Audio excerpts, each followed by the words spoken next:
তো এখন কথা বলবো যে বিষয়টা সেটা হচ্ছে দেবদাকে নিয়ে। তো দেবদা একটা পোস্ট করেছে এবং সেখানে পোস্ট করে সে লিখেছে, কোনো ছবি পোস্ট করতে গেলে সোশ্যাল মিডিয়ায় কি কোনো ক্যাপশন লাগে? ধরুন আমরা কি করি, ফেসবুকে আমরা দেখেছি যে বিভিন্ন মানুষজন কি করে, যখন একটা ছবি তোলে না, সেই ছবিটাকে তারা প্রথমেই দেখেছি মানে ফেসবুকে ছেড়ে দেয় না, সেই ছবিটার উপর কারুকার্য করে, কেউ আবার সেটাকে কালো থাকলে ফর্সা করবে,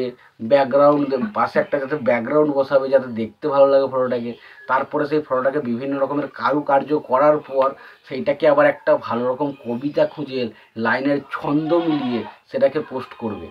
তো সেরকম আমরা বিভিন্ন সোশ্যাল মিডিয়ায় যাদেরকে ছবি পোস্ট করতে দেখি আমি দেখেছি। বাট দেবদা কিন্তু সেই বিষয় নিয়ে একটা ভালো রকম ধুয়ে দিল বলা যায়, এবং সেখানে দেবদাকেও অনেকে ট্রোল করছে এবং দেবদাও কিন্তু কিছু মানুষকে এই বিষয় নিয়ে ট্রোল করে দিল। তো বিষয়টা যেটা হয়েছে এটা কি, তো বিষয়টা হচ্ছে দেব কিছুদিন আগে একটা ছবি পোস্ট করেছিল দেখেছেন, এবং সেখানে দেব বলেছেন যে আমি যখন ছবি পোস্ট করেছিলাম এবং আমি সেখানে শুধু লিখেছিলাম এমনি পোস্ট করলাম। তারপরে দেখি অনেকে এটা নিয়ে ট্রোল করছে, অনেকে কথা বলছে, অনেকে নাকি বলছে এই বিষয়টা নিয়ে যে ছবি যে ব্যাকগ্রাউন্ডের পাশে কোনো গাছ আছে না আকাশ আছে, কী ধরনের ব্যাকগ্রাউন্ড আছে সেইটা অনেক কিছু নির্ভর করে। তারপরে ধরুন ছবিটার ওপরে একটা ক্যাপশন দেওয়াটা খুব জরুরি, ছন্দ মিলিয়ে একটা কবিতার মতো লেখা। তো দেব বলছে দেখুন,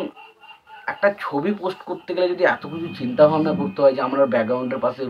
আকাশ আছে না গাছ আছে কী আছে ওর অত দেখতে হবে, আবার ধরুন আমাদের ছবির পাশে একটা ভালো করে একটা সুন্দর করে কবিতা লিখে আমাকে ছবিটা পোস্ট করতে হবে, তাই অত সময় নেই, একটা ছবি পোস্ট করতে এসেছি আমি ভাই, ওখানে অত কিছু ভাবনার চিন্তার সময় নেই, আমি জাস্ট এটা পোস্ট করলাম এমনি, এবং দেখছি এমনিই মানুষ বিশাল এটা পছন্দ করছে। তো এমনিটাই এখন এমনি হয়ে গেছে। তো এই বিষয়টা যখন বলেছে তারপর থেকে দেখছি কিছু মানুষজন তো একটু রহস্য করছে, তারা বলছে ভাই এমনি এমনি সব কিছু এমনি এমনি হয়ে গেছে, মানে দেখছি কমেন্ট বক্সে অনেকে আবার দেখছি কমেন্ট করছে আমি এমনি একটা কমেন্ট করলাম, আমি এমনি এটা দেখলাম, আমি এমনি এটা, এই যে এমনি কথাটা বলেছে এটা নিয়েই কিন্তু মানুষজন আবার ট্রোল করা শুরু করেছে। তো বিষয়টা হচ্ছে কি দেখুন, এখন সোশ্যাল মিডিয়াতে এমন জিনিসে ভরে গেছে না, আপনি চাইলেও সেটা বদলাতে পারবেন না, চাইলেও সেটা বদলাতে পারবেন না। সব থেকে বড়ো কথা হচ্ছে সোশ্যাল মিডিয়ায় 90% মানুষ নিজেদেরকে এতটা ইন্টেলিজেন্ট দেখানোর চেষ্টা করে, এবং তারা